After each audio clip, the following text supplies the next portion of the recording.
Rasmalai cake তো অনেকেই বানান, কিন্তু পারফেক্ট স্পঞ্জ, গরমে স্টেবল ক্রিম আর সব কোয়ালিটি ফিনিশিং, এই তিনটা একসাথে পাচ্ছেন কজন?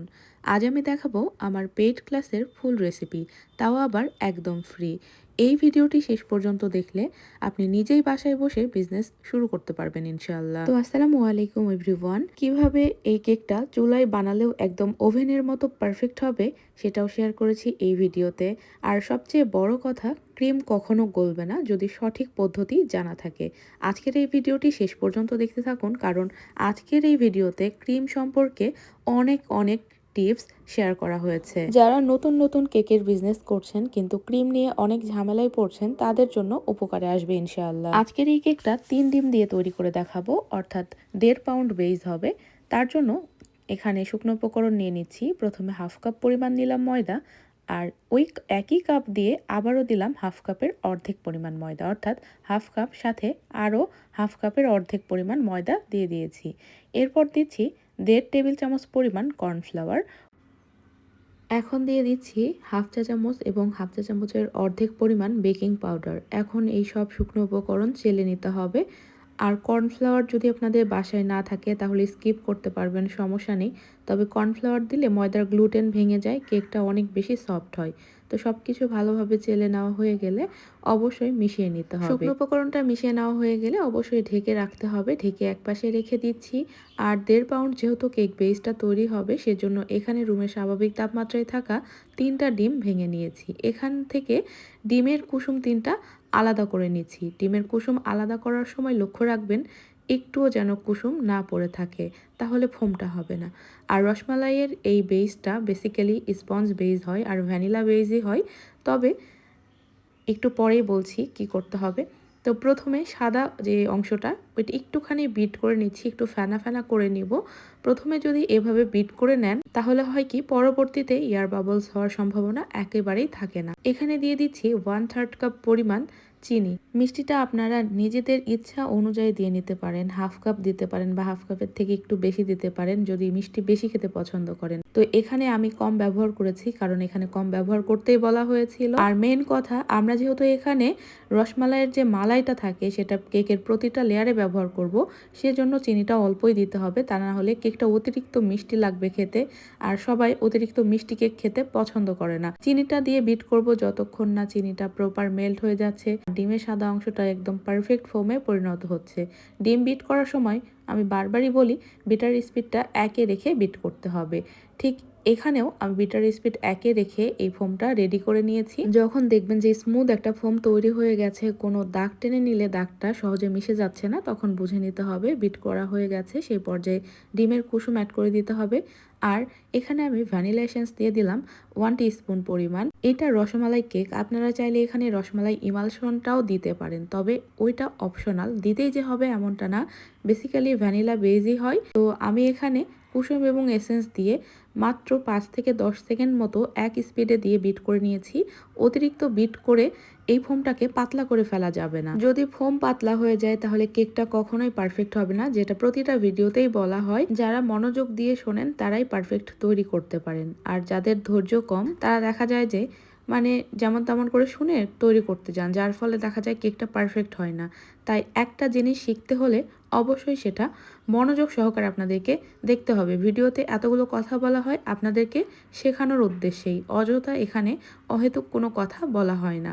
শুকনো উপকরণটা 2 ধাপে দিয়ে খুবই আলতো হাতে ফোল্ড করে করে মিশিয়ে নিতে হবে, যাতে করে আমরা যে ডিমের ফোমটা তৈরি করেছি সেটা একটুও বসে না যায়।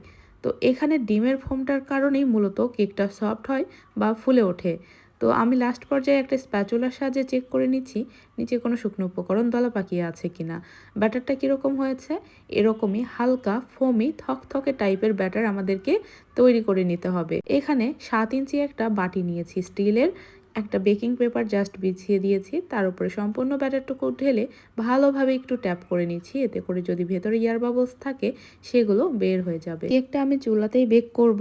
তো চুলায় যে পাতিলে বেক করব, পাতিলটাকে আগে থেকে ঢাকনা দিয়ে ঢেকে 5 মিনিট মতো মিডিয়াম জালে একটু প্রিহিট করে নিয়েছি।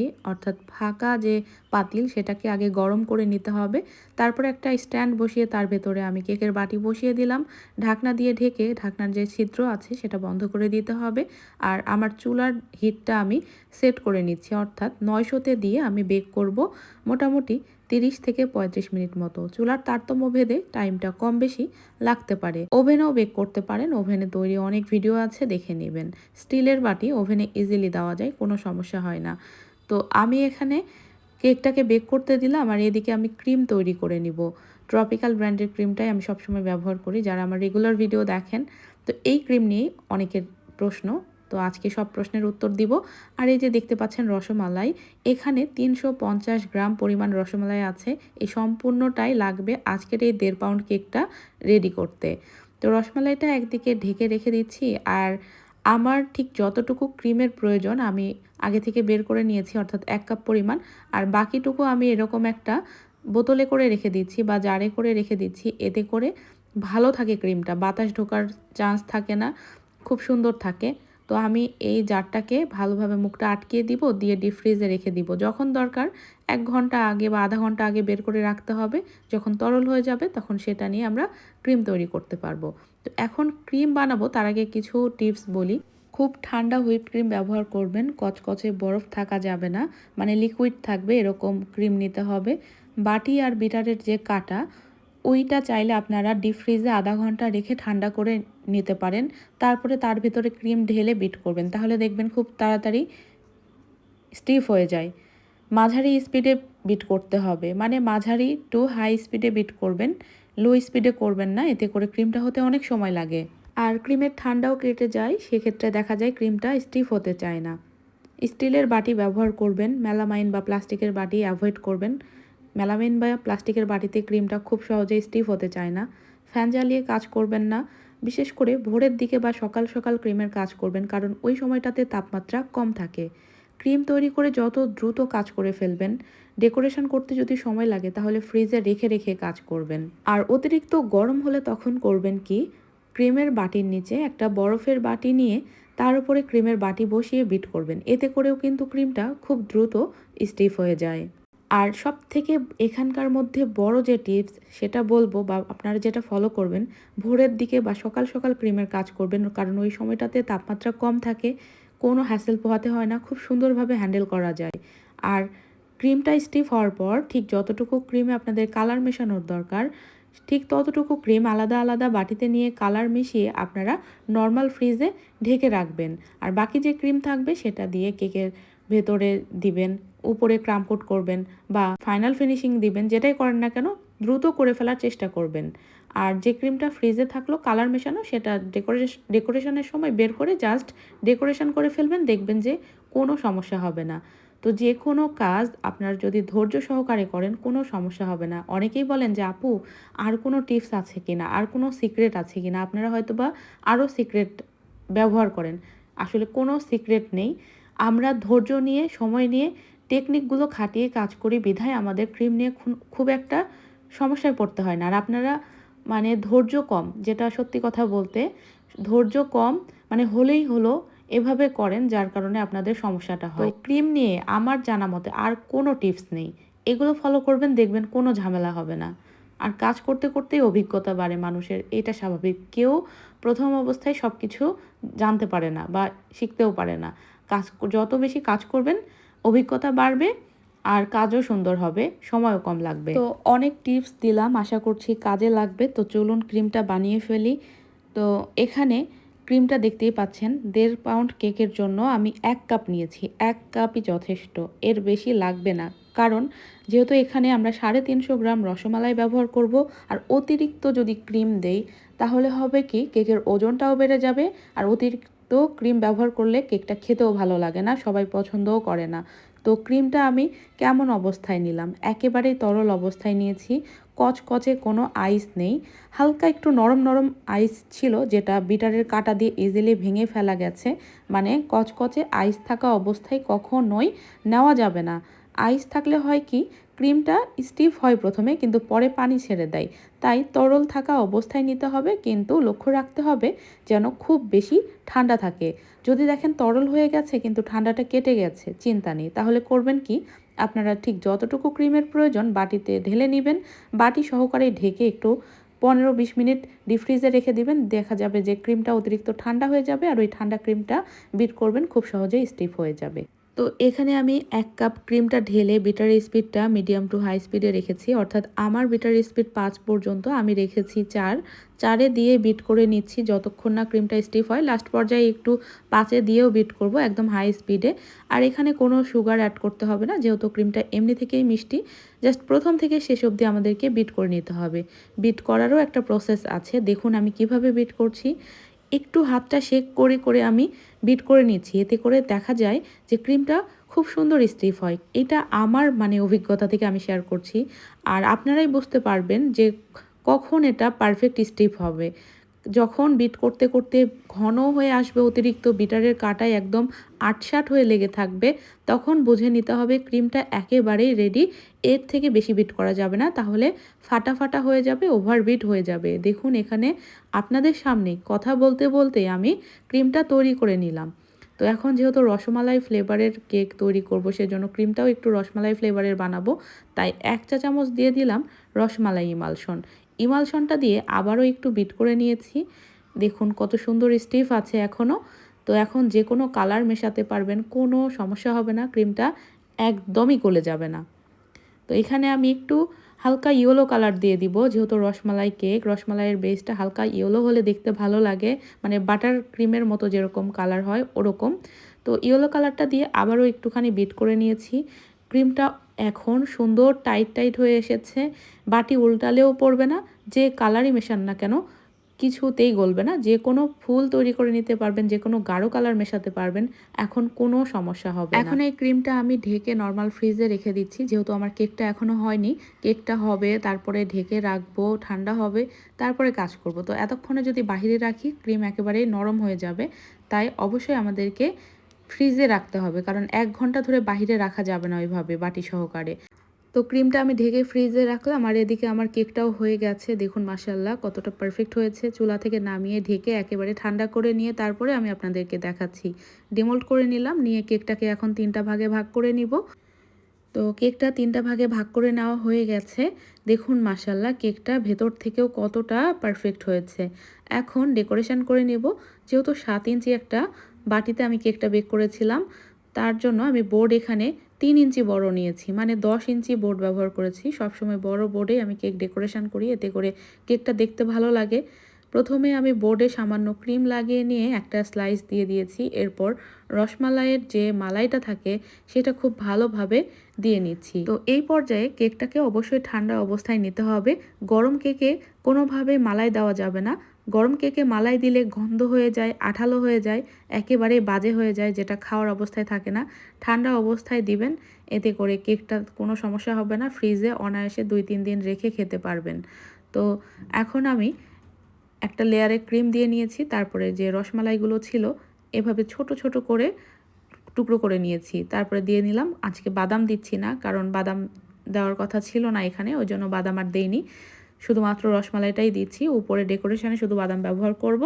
কাস্টমারের ডিমান্ড অনুযায়ী মাঝের লেয়ারে বাদাম ব্যবহার করা হয়নি। অনেকেই মাঝের লেয়ারে বাদাম পছন্দ করে না, আবার অনেকেই আছে বাদাম পছন্দ করে, যেমন আমার কাছে খুবই ভালো লাগে। বেসিক্যালি আমি প্রতিটা রসমালাই কেকে বাদাম দেই, আবার অনেকেই দেখা যায় যে বাদামটা প্রেফার করে না, তো আমি বাদামটা দেইনি, ওই জন্য শুধু রসমালাইটাই দিয়ে নিয়েছি। তো দ্বিতীয় লেয়ারেও রসমালাইটা দিয়ে নেওয়া হয়ে গেলে থার্ড লেয়ার দিয়ে বাকি যে মালাইটুকু ছিল সম্পূর্ণটাই দিয়ে দিব। আজকের এই কেকটা ডেকোরেশন করতে 350 গ্রাম রসমালাই পুরোটাই লেগেছে, একটুও বাঁচেনি, সবগুলোই কিন্তু লেগেছে। 1 পাউন্ড একটা কেক ডেকোরেশন করতে 250 গ্রাম রসমালাই লাগে। 1.5 পাউন্ডের জন্য 350 গ্রাম, আর 2 পাউন্ড হলে আমার মোটামুটি 450 গ্রাম মতো রসমালাই লাগে। আসলে এটা ডিজাইনের উপর নির্ভর করে, উপরে যদি রসমালাইয়ের ডিজাইন না থাকে তাহলে লাগে না অত বেশি। তো অল্প ক্রিম দিয়ে কেকটাকে চেপে চেপে ক্রাম কোট করে নেওয়ার পর আমি একটা পাইপিং ব্যাগের সাহায্যে ক্রিমটা লাগিয়ে নিচ্ছি, এতে করে ফিনিশিং দিতে একেবারেই সময় কম লাগে। এই কেকটা ফিনিশিং দিতে আমার 2 মিনিটও সময় লাগেনি, এরকম সাইডে যেহেতু একটা জিগজ্যাগ ডিজাইন, ওই জন্য সময় লাগেনি আমার। আর যেহেতু আমি পাইপিং ব্যাগের সাহায্যে আগে থেকে ক্রিমটা এভাবে দিয়ে নিয়েছি, তাই সময়টা কম লেগেছে। তো ব্রেড নাইফ যেটা ছিল ওইটা দিয়ে ফিনিশিং দিয়ে নিচ্ছি, সমান দিকটা দিয়ে উপরে হালকা করে একটা ফিনিশিং দিয়ে সাইডেও সমান করে নিচ্ছি। এরপরে ব্রেড নাইফের যে জিগজ্যাগ অংশটা থাকে সেটা দিয়ে ফিনিশিংটা দিয়ে নিচ্ছি। দেখুন কত সহজে একটা ফিনিশিং হয়ে গেল। উপরের পার্টটা যতটা পারি স্মুথভাবে ফিনিশিং দিয়ে নিব। এরপরে যে নজেলটা দিয়ে আমরা কেকের গায়ে ক্রিমটা লাগিয়ে নিলাম, মানে 17 নাম্বার নজেলটা দিয়েই পুরো কেকটা ডেকোরেশন করে ফেলবো। আর এই নজেলটা আপনারা আমাদের কাছেই পাবেন, বেকিংয়ের A to Z প্রোডাক্ট আমাদের কাছে পাবেন, শুধুমাত্র ক্রিম ব্যতীত আর বাটার ব্যতীত। মানে ফ্রোজেন আইটেমগুলো আমি সেল করি না, কারণ দূরে পাঠাতে গেলে নষ্ট হয়ে যাওয়ার ভয় থাকে, সেজন্য। ওগুলো ব্যতীত মোটামুটি ক্রোকারিজ বেকিংয়ের যেসব আইটেম লাগে সবই পাবেন আমার কাছে ইনশাআল্লাহ। ফুড কালার থেকে শুরু করে যে কোনো কেকের ইমালশন, এসেন্স, বিভিন্ন টপার সব কিছুই আছে কম বেশি। তো আমি কিভাবে ডিজাইনটা করে নিচ্ছি দেখুন। আর রসমালাই কেকে এই টাইপের ডিজাইনগুলোই দেখতে ভালো লাগে। উপরে এরকম বর্ডার দিয়ে নেওয়ার পর সেমভাবে নিচেও বর্ডার দিয়ে নিচ্ছি। নিচে বর্ডার দেওয়ার সময় হাতটা একটু কম প্রেস করছি, যার কারণে বর্ডারটা ছোট হচ্ছে। মানে আপনাদের হাতের উপর নির্ভর করেই এই ডিজাইনগুলো নির্ভর করে কেমন হবে। তো উপরের বর্ডার দেওয়ার সময় একটু পাইপিং ব্যাগে জোরে প্রেস করে ওই ফুলগুলো তৈরি করে নিয়েছি, আর নিচেরটা একটু হালকা হাতে প্রেস করে বের করে নিয়েছি, যার কারণে দেখতে ছোট মনে হচ্ছে। আর নিচের সাইডে ছোট বর্ডারই দেখতে ভালো লাগে। এখন উপরে আমি এভাবে ডিজাইন করে নিচ্ছি, এটা বলে বোঝানোর মতো না, আপনারা দেখেন। আর এই ফাঁকে আমি বলে দেই এই কেকটার দাম কত রেখেছিলাম। তো সব কিছু খরচ মিলিয়ে আমার এই কেকটার দাম ছিল 1500 টাকা, অর্থাৎ 1000 টাকা পাউন্ড হিসেবে সেল করেছি। 1.5 পাউন্ডের দাম ছিল 1500 টাকা। যদিও কেকটার ওজন 2 পাউন্ড হয়ে গেছিল, এটা হয় স্বাভাবিক, যেহেতু এখানে 350 গ্রাম রসমালাই পুরোটাই লেগেছে, তার জন্য ওজনটা বাড়বেই। আবার বাদাম ব্যবহার করা হয়েছে অনেকগুলো। আর এই কেকটার কোনো কাস্টমাইজ চার্জ ছিল না, কারণ এটা আমি নিজের মতো করেই বানিয়েছি। একজন ভাইয়া তার ওয়াইফের জন্য সেই বিদেশ থেকে এই কেকটা অর্ডার করেছিলেন, তো আমার মতো করে বানিয়ে দিতে বলা হয়েছিল, তো আমি চেষ্টা করেছি আমার মতো করে বানিয়ে দিতে। আলহামদুলিল্লাহ ভাইয়া খুবই স্যাটিসফাইড, কেকটা তার কাছে ভালো লেগেছে, এটাই সার্থকতা অ্যাজ এ বেকার হিসেবে। তো ডিজাইনটা দেখুন, মাশাআল্লাহ দেখতে ভালোই লাগছিল কিন্তু। তো রসমালাইগুলোকে ছোট ছোট করে টুকরো করে নিয়েছি, তারপরে একটা একটা করে লেয়ারে বসিয়ে দিচ্ছি, মানে লেয়ার বলতে ছক আকারে বানিয়েছি এই ডিজাইনটা। রসমালাইগুলোকে একটু হাইলাইট করার জন্য হাতে একটু ইয়েলো কালার ভরে নিব, নিয়ে হালকা করে একটু দিয়ে নিব, এতে করে রসমালাইগুলো হাইলাইট লাগবে দেখতে। এই রসমালাই কেকে আলহামদুলিল্লাহ ভালোই প্রফিট থাকে। তো এখানে আমি শুধুমাত্র কাঠবাদাম আজকে ব্যবহার করেছি, পেস্তা বাদাম নেই, বা কাজু বাদামটাও ছিল না হাতের কাছে। তো পেস্তা বাদাম, কাজু বাদাম দিয়েও আপনারা সাজিয়ে নিতে পারেন, বা স্যাফরন দিয়েও সাজিয়ে নিতে পারেন। ওগুলো ঐচ্ছিক, দিতেই যে হবে এমনটা না, ডেকোরেশনের জন্য দেখতে ভালো লাগে। তো কেকের সাইডেও আমি যে বাদাম কুচি করে রেখেছিলাম সেটা সম্পূর্ণটুকু দিয়ে দিয়েছি। এই কেকটা মোটামুটি 20 কিলোমিটার দূরে গিয়েছে। এই কেকটার ডেলিভারি চার্জ ছিল 200 টাকা। তো দূরত্বের উপর নির্ভর করেই আমরা কেকের ডেলিভারি চার্জটা নির্ধারণ করি। আর আমাদের কোনো রাইডার নেই, আমরা নিজেরাই ডেলিভারি করে থাকি। আর বেশিরভাগ কেকগুলো আমাদের বাসা থেকে এসে নিয়ে যায়। যেগুলো বাসা থেকে এসে নিয়ে যায় সেগুলোর তো আর ডেলিভারি চার্জ থাকে না। আর যেগুলো আমরা পৌঁছিয়ে দিই সেগুলোর চার্জ আমরা নেই, আসা যাওয়ার ভাড়াটা শুধুমাত্র। তো যাই হোক, এখানে আমি প্রথমে বোর্ডের ওজনটা মাইনাস করে নিয়েছি, এরপরে কেকের ওজনটা দেখিয়ে দিয়েছি। 980 গ্রাম হয়েছে কেকের ওজন, 450 গ্রামে বেসিক্যালি 1 পাউন্ড হয়ে থাকে। তার মানে বুঝতেই পারছেন কেকটা 2 পাউন্ড প্লাস হয়ে গেছে। এই কেকটা ডেকোরেশন করতে আমি 1 কাপ ক্রিম বিট করে নিয়েছিলাম, কিন্তু সম্পূর্ণ ক্রিমটা আমার লাগেনি। যেটুকু ক্রিম বেঁচে গেছে ওইটা রেখে দিব। এই যে বক্সটা দেখতে পাচ্ছেন, এই বক্সে আমি ক্রিমটা ভরে নিয়ে নর্মাল ফ্রিজে রেখে দিব, 2-3 দিনের ভেতরেই ব্যবহার করে ফেলবো। আর যদি মনে করেন যে আরও সময় রাখবেন তাহলে ডিপ ফ্রিজে রাখবেন। তো আশা করছি আজকের ভিডিওটি আপনাদের কাছে ভালো লেগেছে। ভিডিও রিলেটেড কোনো প্রশ্ন থাকলে কমেন্ট বক্সে জানাতে পারেন, আর পরবর্তীতে কী রেসিপি দেখতে চাচ্ছেন তাও জানাতে পারেন। আজকের মতো ভিডিওটি এখানেই শেষ করছি। সবাই অনেক বেশি ভালো থাকবেন, সুস্থ থাকবেন। আল্লাহ হাফেজ।